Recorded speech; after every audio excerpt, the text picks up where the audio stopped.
বিসমিল্লাহির রহমানির রহিম। সবাই কেমন আছেন? আমি আজকে ব্লগ থেকে সজুল।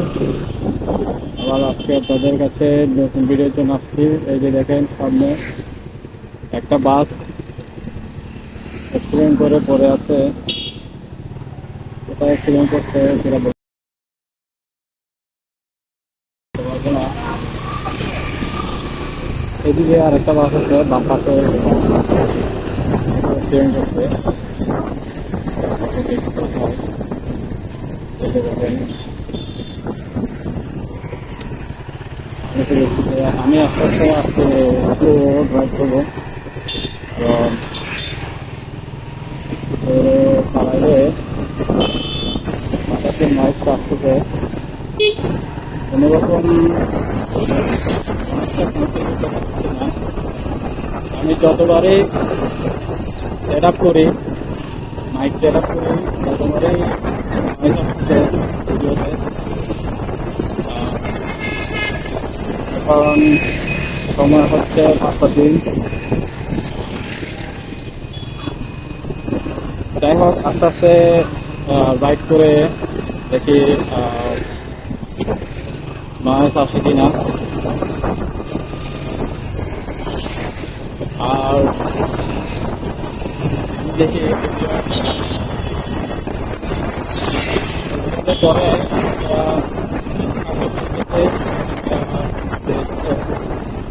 ওখানে গিয়ে একটা ভিডিও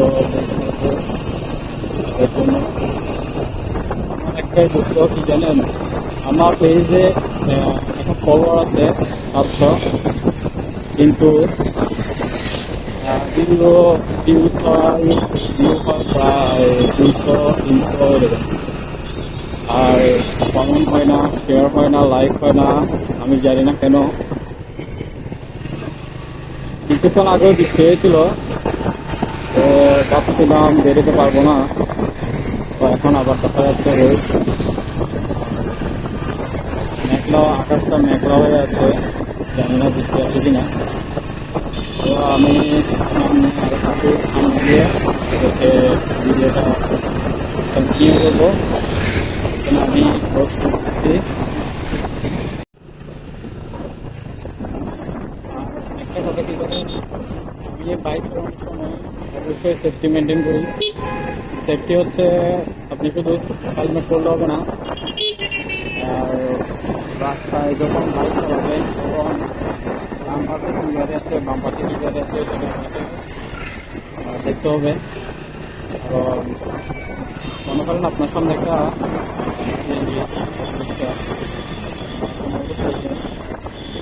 সে স্লো চালাচ্ছে, হয়তো সে ডানে ঢুকবে, না হয় বামে ঢুকবে।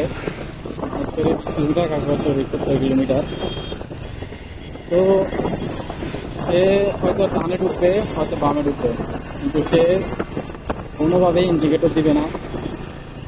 আর আপনি হয়তো স্পিডে আছেন প্রায় 50-60-70, তো সে যখন ডানে বা বামে মোড় নিবে, আপনি আপনার বাইকটা কন্ট্রোল করতে হবে। আপনি কন্ট্রোল করতে গিয়েও তাকে যদি মারতে না পারেন, নিজে নিজে পড়ে আপনার অ্যাক্সিডেন্ট হতে পারে। তো সেই কারণে সবসময় সেফটি মেনটেন করবেন, যেটা যাতে সেটা কী পরিমাণ কি গতিতে চলছে সেটা আপনাকে লক্ষ্য রাখতে হবে। আপনার অভিজ্ঞতা আছে সেটা লক্ষ্য রাখতে হবে, এটা থেকে বজায় রাখতে হবে। সব বজায় রাখবেন, তখন আপনি যদি বাংলা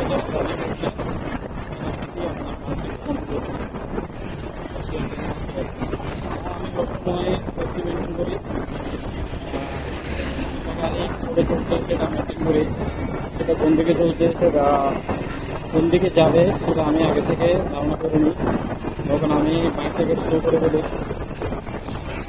আমি যদি কোথাতে যেমন করতো আর একটা গাড়ি দেখতে স্লো, তখন আমি একটু স্লো করে ফেলি, কারণ গাড়িটা হয়তো আমাকে যে লুকিং গ্লাস দেখবে না, তো আপনার লুকিং গ্লাস কখনো দেখবে না, সে কী করবে, সাফ করে সিএনজি আমাদের এগুলো দেখি অবস্থা চলে। অথবা সামনে বামে ঘুরতে হবে, মানে আপনার দেখবে না পিছনে কি গাড়ি আসছে, কেমন স্পিড আসছে, গাড়িটা সেটা সে দেখবে না। এটা তার দেখার কোনো নেই, আপনার চাইছে না। আর হেলমেট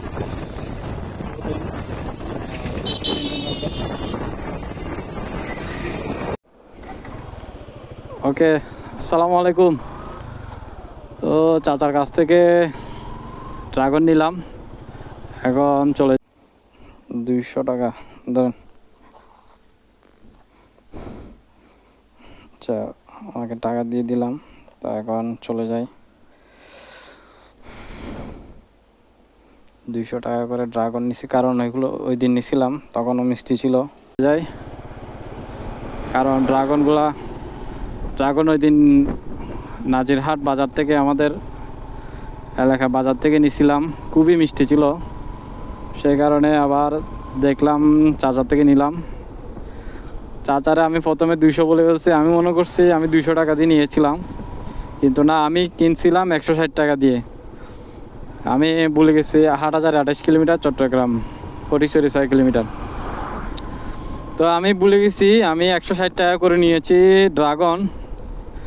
তো চাচা কি করছে, বলতেছে না 200 টাকা হলে আমি দিব। প্রথমে আমাকে বলতেছে 300। চাচাই কিন্তু বহুত শিয়ানা। যাই হোক, এখন হয়তো দাম বাড়ছে। আর চাচাও এটা কিন্তু চাচার নিজের যেহেতু চাষ হচ্ছে, সেহেতু চাচা কমায় রাখতে পারতো। আর এরকম ব্যবসা করলে কিন্তু এটা, যাই হোক, এটা আল্লাহ দেখবে। আর তো এই রাস্তাটা দেখছেন, খুবই সুন্দর, খুবই সুন্দর। আর আমার যে ভিডিওটা একটা মানে রিলস, যেটা 5000 6,000 হয়েছে মনে হয়, না 7,000 মনে হয় রিচ পাইছে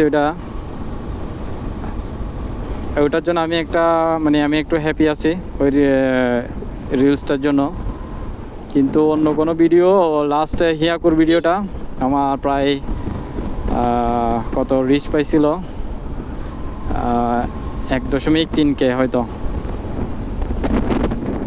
মানে আজকের ভিউটা, মানে আজকের সৌন্দর্যটা অসাধারণ একটা সৌন্দর্য। আকাশ যেমন সুন্দর লাগতেছে, প্রকৃতিও তেমন সুন্দর লাগতেছে, আর ওদিকে সূর্যটাও সুন্দর লাগতেছে। তো মোট কথা সব দিকেই সুন্দর লাগতেছে। আপনি যদি প্রকৃতি প্রেমী হন, আপনি এই সৌন্দর্য উপভোগ করবেন আমার ভিডিওতে। আর আমার ভিডিওটা যদি আপনি উপভোগ করে যদি ভালো লাগে, অবশ্যই লাইক দিবেন, কমেন্ট দিবেন, শেয়ার করবেন। তো আজকে হচ্ছে গোপ্রো সেট আপ আনি নাই, আজকে আনছি শুধু মোবাইলের সেট আপটা। কারণ মোবাইলের মাইক দিয়ে আমি একটা ভয়েস পাচ্ছি, অন্য যেটা আমি গোপ্রোতে পাইতাম এতদিন ভয়েস, সেটা নয়েজের সাথে ভয়েসটা কি হইতো, একসাথে হয়ে যেত। আমার ভয়েসটা ছোটো হয়ে যেত, নয়েজটা বেশি হয়ে যেত। সেই কারণে আমি গোপ্রোটা লাগাই নাই। আর আমার ড্রাগন চিড়ে পড়ে যাচ্ছে নাকি আমি জানি না, সেটা আমি খেয়াল রাখতে পারতেছি না। আমি এদিকে ভিডিও বানাচ্ছি, সেই কারণে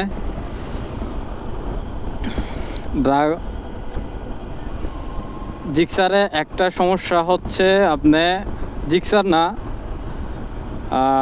অন্য সব স্পোর্টস বাইকে আপনার যে পিছনে পাজার নেওয়ার কোনো অপশন নাই। এই যে আমি কিছুদিন আগে 2-3 দিন 4 দিন আগে হয়তো বাজার নিয়ে বাড়িতে আসছিলাম। তো বাজার থেকে বেরোতেই আমার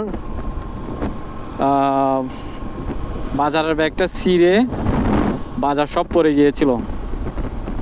তো পরে আবার উঠিয়ে বাজারের ব্যাগটা আমার নিজের কি করতে হইলো, সব পিছনে বেঁধে রেঁধে নিতে হয়েছিল। আবার বাজার থেকে আমাদের বাড়িতে পৌঁছতে 10 মিনিট লাগে। সেই আর রাস্তাঘাটের অবস্থা খুবই খারাপ। আমাদের রাস্তাটা হয়তো আপনারা দেখেছেন, আপনারা তো আমার 2-3 দিন আগের যে ভিডিওটা দেখছেন, ওইটা হচ্ছে আমাদের বাড়ির রাস্তা। মানে একদম অবস্থা খুবই খারাপ রাস্তার। আর তো এদিক থেকে একটা ট্র্যাক্টর বের হচ্ছে। মূল কথা হচ্ছে মানে জিক্সারে আবার ওই লকটা লাগাইতে হয়, যেটা বাজার নেওয়ার জন্য অবশ্যই সেটা লাগাইতে হয়। ফটিকছড়ি 4 কিলোমিটার।